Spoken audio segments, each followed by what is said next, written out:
Bonjour à toutes et à tous et bienvenue sur le plateau délocalisé de Média 24 en plein cœur de l'Université Mohamed VI des sciences et de la santé.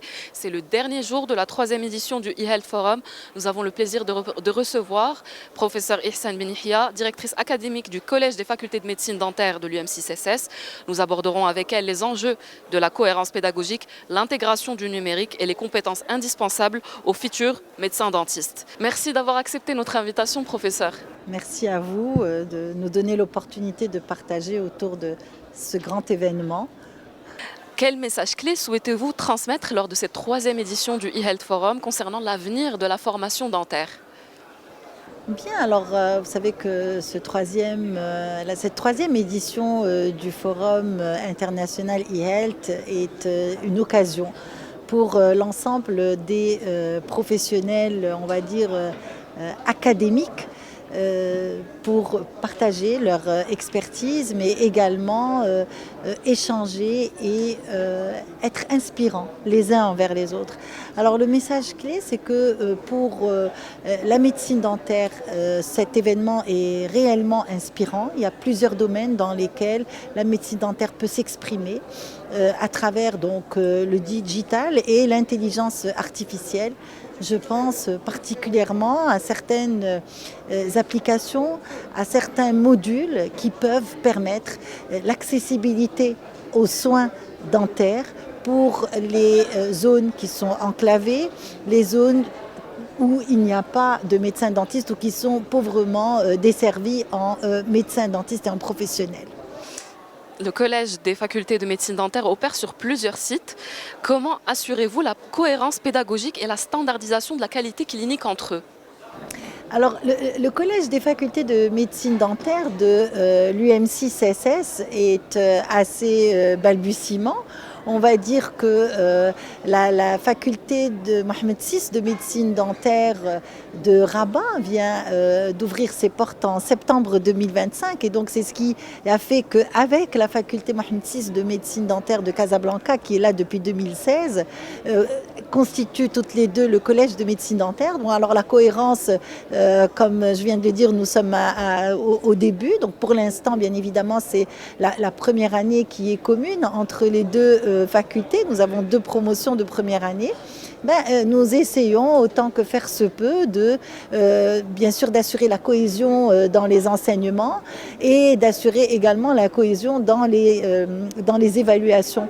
Et l'avantage que nous avons au niveau de l'UM6SS, c'est que nous sommes une université qui est digitalisée, donc on peut dire que dès maintenant, c'est-à-dire que actuellement les cours d'abord sont partagés bien évidemment sur une plateforme d'apprentissage.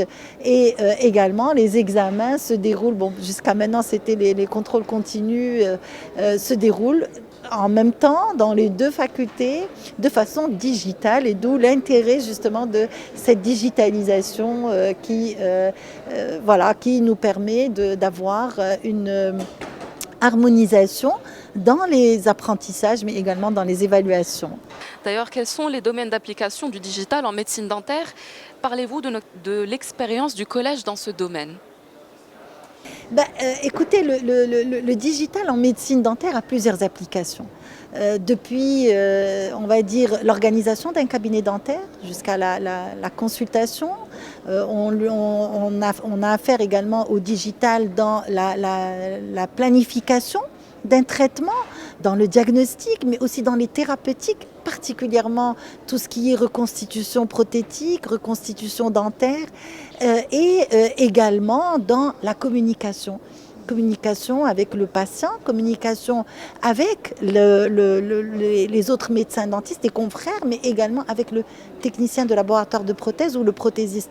Vous savez que le digital est très présent en médecine dentaire, mais ce qui est aussi valable pour toutes les disciplines scientifiques, le digital n'exclut pas l'humain.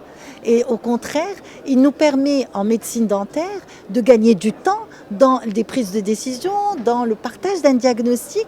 Et le temps que nous gagnons est un temps qui est offert aux patients en termes de communication et d'humanisation du soin.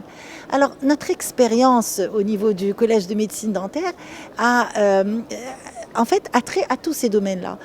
Aujourd'hui, nous formons en formation initiale les médecins dentistes, nous les formons dans le digital.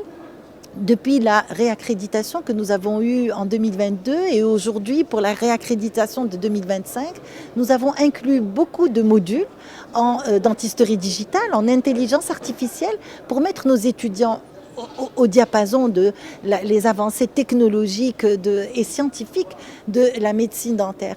De même, nous formons même les spécialistes, donc dans tout ce qui est digital, et les formateurs. Les enseignants également ont des apprentissages en termes de digital afin que le message transmis à l'étudiant soit un message clé, un message juste et répondant aux dernières données acquises de la science.